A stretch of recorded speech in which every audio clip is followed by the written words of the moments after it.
Mauro Zanata, meu colega, vem até o púlpito, por favor. Vamos ver a palestra do nosso especialista em política, que está lá no olho do furacão, em Brasília. Mauro, boa noite. Obrigado, Márcio. Boa noite a todos. Obrigado pela audiência aí de quem nos assiste pelo site e pelo Facebook, né? Vamos tentar tirar a bola de cristal do bolso, né, Bartolomeu, Zé Mário? E convido a vocês também para um pouquinho de uma reflexão sobre o que a gente tem visto e tem vivido lá em Brasília. O que nos espera até 2018, né? Então, é um pouquinho de onde a gente está, né? O que a gente está vivendo hoje? Nós temos aí crises simultâneas, né? Uma crise política, uma crise econômica, uma crise ética. A Lava Jato está aí para provar isso. Nós temos uma crise institucional e nós temos um momento de muita confusão entre política e economia, não se sabe bem para onde as coisas estão indo, né? Então, nós temos aí um longo ciclo de instabilidade que começou, como a gente falou aí no início, lá em junho de 2013, com aquelas manifestações, a ocupação de Brasília, as capitais todas com aquele momento de muita indignação das pessoas, especialmente com os políticos, direcionada aos políticos em Brasília. Então, vivemos aí, depois e no meio de tudo isso, um ciclo também de sobrevivência política. Quem está no cenário político quer sobreviver e pensa só no curto prazo, e com isso nós chegamos a essa falta de um líder natural. Quer dizer, quem vai colocar ordem nessa bagunça que se instalou, né? Depois veio o impeachment, veio o que a gente já está cansado de ler e de saber aí pela nossa vivência e pelos jornais, por tudo que a gente acompanha. Um momento que desembocou numa fragmentação partidária enorme. Nós temos 35 partidos no Congresso, né? Ninguém sabe quem está onde, quem vai para onde, quem saiu de onde. Temos, neste momento passado, né, mais recente, um presidente enfraquecido no Congresso, né, refém de um grupo no Congresso que se apelidou aí de Centrão. São partidos médios que têm bancadas muito coesas e que decidem as votações no Congresso, que são realmente o fiel ou os fiéis da balança nas votações mais relevantes, como a gente viu várias votações que diziam respeito ao agronegócio, né? Uma base aliada a uma base fisiológica que está sempre atrás de cargos, sempre atrás de emenda. Nós vimos nas duas denúncias aí contra o presidente Temer, que foi um balcão de negócio aberto lá no Palácio do Planalto, e cada um tentando arrancar um pedaço para si, e chegamos a essa circunstância aí. Tivemos aí uma reforma eleitoral nesse período, que se falava que era uma reforma política, mas de política sobrou pouco, né? Houve, na verdade, uma reforma eleitoral onde os grandes partidos se beneficiaram, garantiram aí um dinheiro de um fundo partidário, uma fatia maior. 4 partidos aí vão comandar 80% do fundo que foi criado, um fundo de quase 2 bilhões de reais para financiamento de campanha. Criou-se uma cláusula de barreira, criou-se para esses partidos menores não conseguirem se eleger e ter representação no Congresso, e criou-se uma situação onde você não tem um engessamento, vamos dizer assim, nesse modelo político que vai beneficiar, evidentemente, quem estiver no cargo vai ser muito beneficiado pela reforma política que foi conduzida pelos políticos, não é? Então, essa reforma eleitoral, ela marcou uma retomada desse momento pelos políticos, né? Depois da Lava Jato, depois de todo aquele processo que a gente viveu, esse longo ciclo de instabilidade, os políticos retomaram as rédeas, né, da situação com essa reforma eleitoral, colocando as regras do jeito que eles gostariam, especialmente para as suas reeleições, né? No plano presidencial, nós temos aí os candidatos todos em movimento, um movimento acelerado, frenético, Temos, mais recentemente agora, uma disputa pelo centro, pelo espectro político, né, o centro do espectro político, se apresentando como uma terceira via. Nós tivemos aí o Dória, agora temos o Alckmin, temos o Bolsonaro indo um pouco mais para esse centro político. Então tem uma disputa colocada aí pelo voto mais dito conservador, né, para quem está no outro polo da esquerda, vamos dizer assim. Temos um presidente, como já falamos, altamente fragilizado, embora tenha conseguido muitas vitórias no Congresso, né? Um presidente com uma aprovação baixíssima e que apostou nas reformas estruturais e numa agenda econômica bastante agressiva para poder governar o país em meio a essa confusão toda. Ganhou a sobrevida e ele vai ter o peso da caneta até 2018. Não tenha dúvida disso, que ele vai ter uma grande influência na eleição. Aí são agora apenas uma comparação dos números da base de apoio, por isso a gente fala da base fragilizada. A base de apoio do Temer no Congresso foi reduzindo. Você vê a PEC do teto, que foi o auge do governo, você chegou a 366 votos na base dele, uma questão bastante impopular, mas com bastante apoio, e nós chegamos até 251 votos agora a favor do Temer nessa última votação. Aí fica mais claro para a gente ver o encolhimento da base do governo na Câmara, especialmente, né? Saímos lá de 366 para 251, e a oposição, ou a própria base lá, fragmentada, fraturada, crescendo a oposição dentro da própria base, né? Então, isso aqui dá uma medida de como o governo está jogando aí com essa situação. E o que a gente vai ter até 2018? Você tem aí alguns jogadores, como a gente está chamando aqui. Você tem com candidaturas mais ou menos colocadas aí. Você tem o Alckmin, tem o Bolsonaro, tem o ministro da Fazenda, Meirelles, está se acelerando o seu movimento, né? Deixando mais claro aí que ele pode ser uma opção. Você tem o Lula, que enquanto não for impedido lá pela justiça é candidato, sim. Você tem a Marina, que aparece de 4 em 4 anos, e o Ciro Gomes com um discurso radical de esquerda, né? No Congresso temos aí o Centrão no comando, são 200 deputados, né, que comandam as eleições desses partidos aí. E a Previdência, esse momento de reforma da Previdência, aumentou o poder de barganha desse grupo político, que é um grupo político, como a gente vê, bastante expressivo, dos 513, 200 estão nesse centro aí, e em busca de uma candidatura de centro, que pode ser hoje ou Bolsonaro ou Alckmin, porque o Dória foi comido pelas beiradas lá pelo próprio Alckmin, né? O Rodrigo Maia com um grande protagonismo, será certamente o fator decisivo até 2018. Ele está costurando lá no bastidor uma provável candidatura com o PMDB e com esse grupo do Centrão, dos 200 deputados, para que eventualmente algum líder natural desse grupo possa ser um candidato, uma surpresa, como todo mundo está esperando, uma zebra que não está no radar de muita gente ainda, né? E o partido dele, ele está reestruturando o DEM, a meta é chegar a 60 deputados, hoje eles têm 42, 43, e ele é o dono das reformas do Congresso, ele que dita o ritmo do baile lá no Congresso, né? No caso do PMDB, o papel do PMDB até 2018, certamente o presidente Temer vai influenciar na eleição, porque ele tem a caneta e ele tem um partido estruturado, orgânico, espalhado pelo país todo.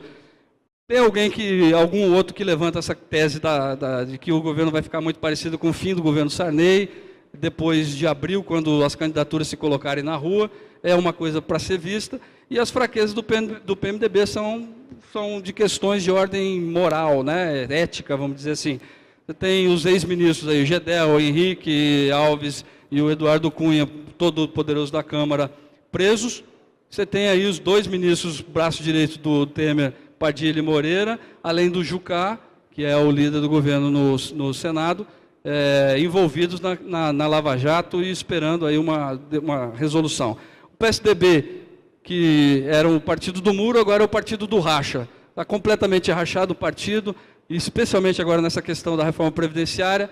não se sabe como o partido vai votar, está nesse sai do governo, não sai do governo, fazendo o seu cálculo político para 2018, e esse caso Aécio acabou minando completamente o discurso de ética do partido, de distanciamento da Lava Jato, né, colocou o partido dentro da Lava Jato e abriu uma disputa muito sangrenta lá dentro entre a turma do Aécio, que comanda o partido hoje, a máquina do partido, e o Tasso Gereissati, aliado ao Alckmin, que deve ser eleito o presidente do partido agora em começo de novembro. E, mais importante de tudo, é um partido que vai ficar sem caneta. Ele pode até ter ministro, mas vai ficar sem a caneta até 2018. Né? Vai ter que ganhar essa eleição, se for ganhar, no gogó. Né? Temos o PT, que vai jogar aí o papel com o Lula, especialmente, e os seus satélites, esses partidos aí, PCdoB, PDT, PSB, pessoal, começaram a se descolar quando viram que o Lula, a partir do depoimento do Palocci, né, do Antônio Palocci, lá contando todo o bastidor do governo Lula e Dilma, começaram a se descolar, já o PCdoB lançou candidatura para presidente, né, Manuela Dávila. Então, assim, tem um movimento na esquerda também de fratura, né, que pode ser revertido se o Lula for inocentado lá na segunda instância em Porto Alegre. Né. Pelas pesquisas todas, a se acreditar nas pesquisas, o Lula lidera as pesquisas no teto dele de 30% de votos, né? E ele deve influenciar a eleição, mesmo se for condenado, porque ele vai ter um novo poste, né? Como foi a Dilma, como foi o Haddad em São Paulo, ele pode ter, e certamente terá um novo poste, pode ser o Ciro, pode ser um outro candidato lá dentro do PT, mais orgânico, né? O Jacques Wagner, o ex-ministro, se não cair na Lava Jato, certamente vai jogar um papel importante. Ministério Público Federal, a Procuradoria-Geral da República continua com protagonismo, especialmente em Curitiba, né? E o STF, que pode condenar algum desses personagens que a gente já viu, já falou aqui. O papel da mídia, certamente, das TVs, da líder de audiência, vai pesar muito nessa eleição, vai repercutir. As redes sociais também vão ter um papel muito relevante, especialmente nos grandes centros urbanos, né? Embora no campo aqui a gente já tenha muito clara o papel da mídia social. O mercado financeiro certamente vai ter essa influência, a influência que sempre teve, né? O papel que sempre teve, né, nas eleições. O cenário para 2018 é de inflação baixa, continua, os juros em queda, a Selic em queda, né? Até um número aí, sei lá, 6,5%, 7%, é o que se fala. O PIB em recuperação muito lenta, uma retomada gradual, né, na economia, na atividade econômica, com um rombo nas contas públicas até 2020, né, teremos aí 160 bilhões para esse ano, para o próximo ano, e depois deve cair aí para uns 90 bilhões, o buraco que o próximo governo vai encarar, vai ter que pegar de bucha, né? Um desemprego muito alto, baixou hoje de 13 milhões de desempregados, mas ainda é um número muito alto, né, considerando tudo que a gente já viveu. Uma Lava Jato que vai andar meio de lado, deve ir devagar, um novo comando no Ministério Público Federal, essa briga entre a Polícia Federal e o Ministério Público vai continuar, deve continuar, e o que deve arrefecer os ânimos, inclusive, da Lava Jato. A Operação Abafa contra a Lava Jato não morreu em Brasília, continua ativa, continua muito, muito forte, e a CPI da JBS, junto com a lei de abuso da autoridade e a questão de salários do judiciário, esse é o contra-ataque que se espera dos políticos contra a Lava Jato agora em 2018. Teremos aí a reforma ministerial, né, que vai refazer lá o cenário da esplanada. Muitos ministros, alguns deles são alvos da Lava Jato, podem cair nessa história aí. O nosso ministro Blairo Maggi deve sair, e pode sair até antes de abril, dependendo aí da conformação do governo, dessas mudanças todas aí. E a agricultura, como sempre, vai acabar virando moeda de troca, o Ministério da Agricultura, moeda de troca, com um indicado de alguém lá qualquer. Aqui um pouco do que a gente já falou, do fundo partidário de quase 2 bilhões, os partidos grandes na frente, a barreira aos pequenos, né? O que não passou aí, o distritão, não passou o fim dos suplentes no Senado, não passou aí, o fim da eleição para vices também. O que a gente pode esperar aí? Uma polarização de novo da esquerda com a direita, né? ou da esquerda com o centro, parece que os eleitores estão um pouco cansados dessa disputa ideológica, né? Mas as candidaturas ainda estão sendo construídas e o discurso também. O discurso de centro está ganhando cada vez mais força, inclusive o próprio Bolsonaro, que tem um discurso mais radical, está migrando para esse centro em busca desses votos mais conservadores. Na economia, nós temos para esse ano 0,5% de crescimento e 2% para o ano que vem. Teremos aí essa Selic 7 ou 6,5%, uma inflação baixa nesse ano, baixa no próximo, e o câmbio oficialmente está previsto em 3,40, o que ajudaria muito ao setor se fosse realmente nesse nível aqui, né? O Dream Team da economia e o time dos sonhos da economia vai conviver com esse drama aí de ter um rombo fiscal gigantesco, o que pode resultar em mais impostos, né?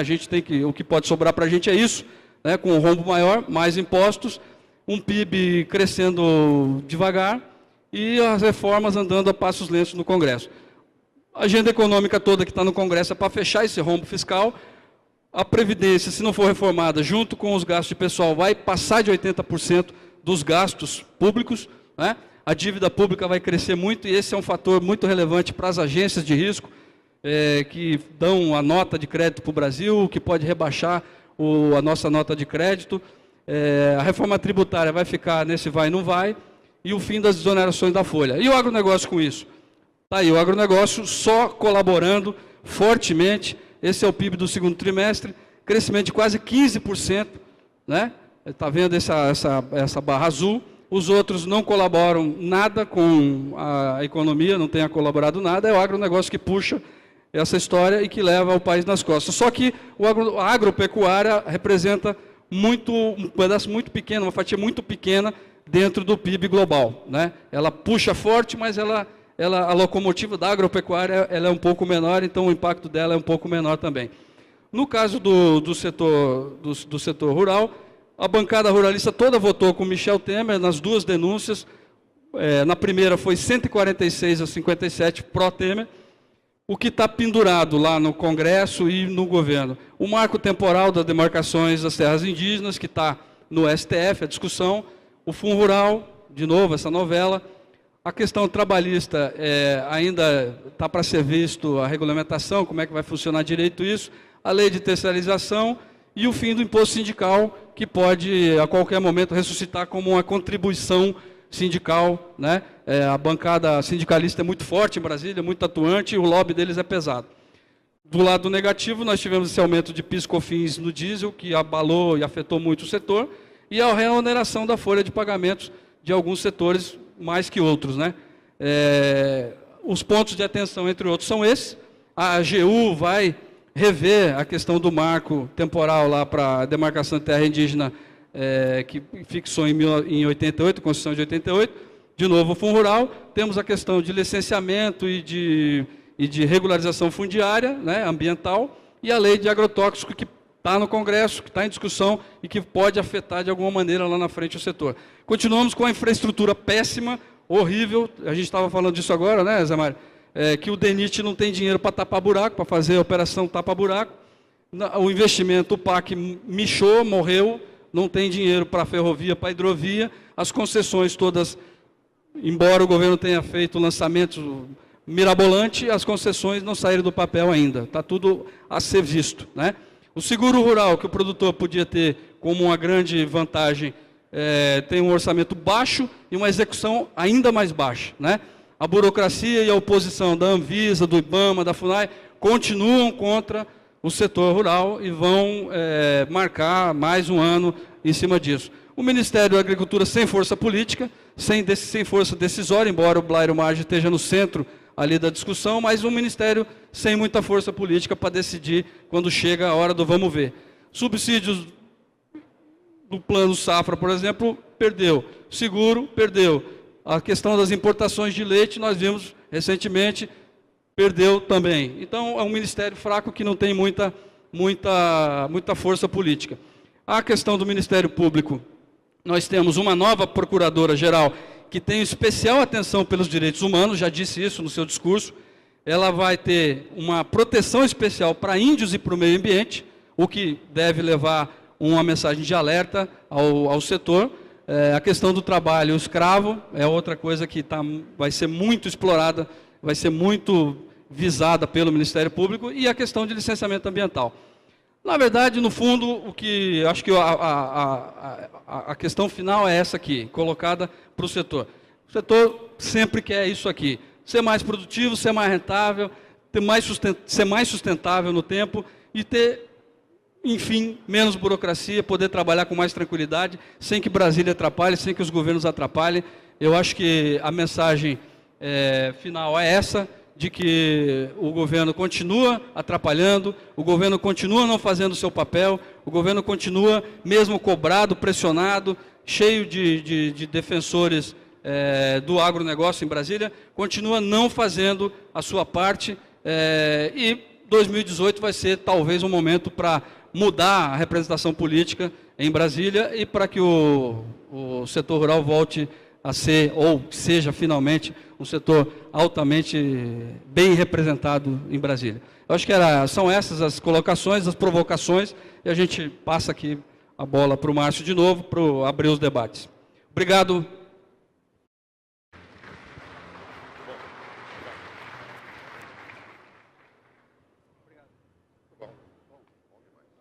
Agora levantou a bola. Muito obrigado ao Mauro Zanata mais uma vez. Queria agradecer a todos vocês que estão aqui e ao pessoal que está em casa também nos assistindo nas nossas mídias sociais. Estamos no primeiro Fórum Mais Milho, direto e ao vivo de Jataí, em Goiás, na segunda temporada, debatendo o atual custo de produção e como obter lucro. Vamos dar sequência, então, a este painel. Quero passar a palavra ao presidente da ProSoja Goiás, Bartolomeu Braz, que vai moderar este painel a partir de agora. Mas uma questão que nos leva a ver um cenário mundial, nas democracias mundiais, tanto na Europa como na América do Norte, na própria América do Sul, na Argentina, criou-se um cenário buscando uma extrema-direita.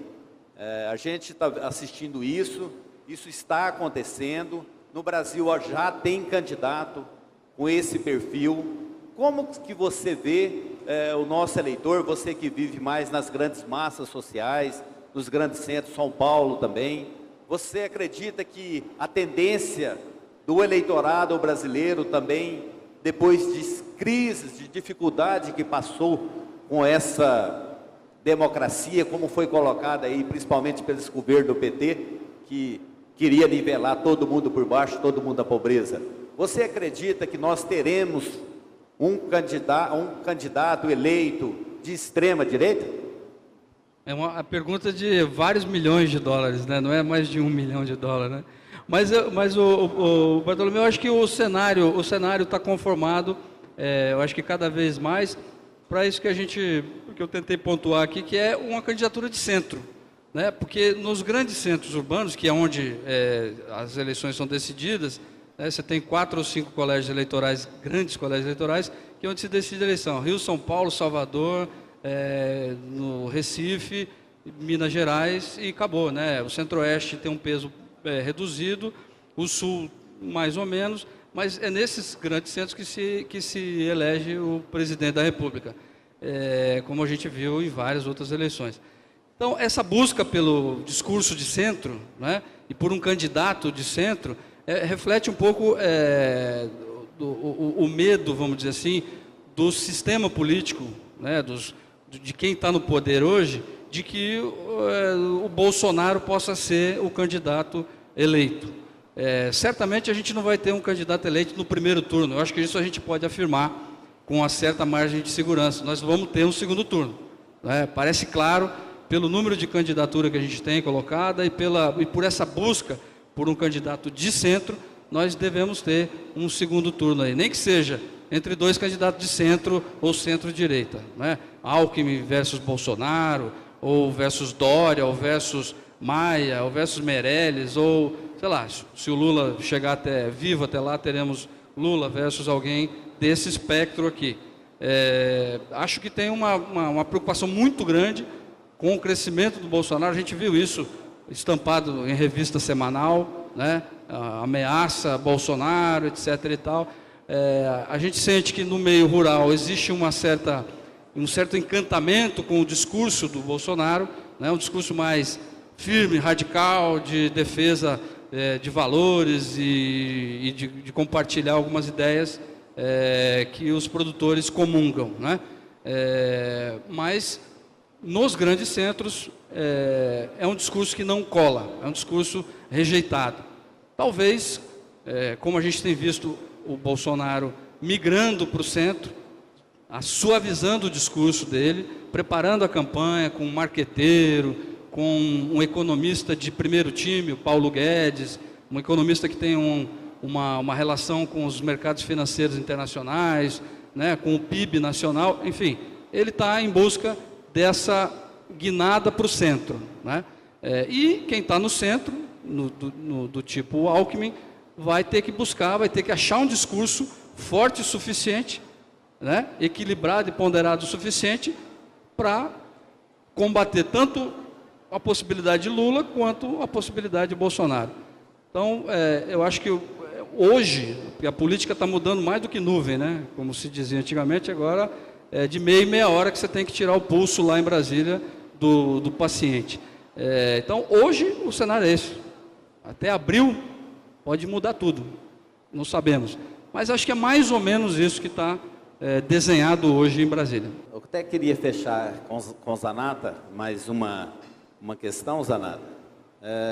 Você tem colocado esse enfraquecimento do Temer, enfraquecimento político, e todos têm acompanhado isso, e tem reformas importantes para acontecer, principalmente a reforma da Previdência. Nós tivemos alguns ganhos na trabalhista, na terceirização, enfim. Você acredita que nós conseguiremos uma reforma da Previdência, no mínimo pautável, para que o país continue crescendo? Ou você acredita que o presidente da Câmara possa ganhar pontos em cima disso aí e, sei lá, lançar candidato, não sei. Mas como que você vê esse ponto? Bom, primeiro, começando pelo setor rural, o setor rural ficou fora, né, dessa versão reduzida da proposta de reforma da Previdência. Então, para o setor rural não vai ter muito problema. Mas ela o que tem sido dito, e pelos números, quando você vai ver os números lá, realmente, você está somando pessoal e Previdência, você já está passando de 80% de tudo que é gasto, despesa federal. Então, assim, não tem outra solução, é uma questão aritmética mesmo, uma questão matemática, vai precisar fazer essa reforma e acabou. Agora, na avaliação de 11 entre 10 em Brasília, é que o governo Temer não tem condição de fazer essa reforma da Previdência agora. Não tem, porque, entre outras coisas, a base dele, como a gente viu, diminuiu fortemente, e, mais que isso, é um tema altamente impopular. E os deputados, senadores, governadores, etc. e tal, não querem perder um voto sequer, especialmente com uma coisa abstrata como contas públicas. Precisamos aprovar a reforma da Previdência para fechar o buraco das contas públicas. O que eu tenho a ver com as contas públicas? Eu quero saber que a aposentadoria vai ser uma retirada de direitos, é assim que a população vê. Então, deputado e senador não está muito afim de mexer com isso agora. Para fechar, o PSDB está nesse sai, não sai do governo, e fazendo exigências para aprovar a reforma da Previdência, que eles não conseguiram aprovar lá no governo Fernando Henrique por um voto, que era mais dura do que está se propondo agora. Então, assim, o cenário político não está favorável para a reforma da Previdência. Obrigado. Nós chegamos ao final desse painel. Obrigado, Zé Mário Schreiner, pelas contribuições. Obrigado, Zanata.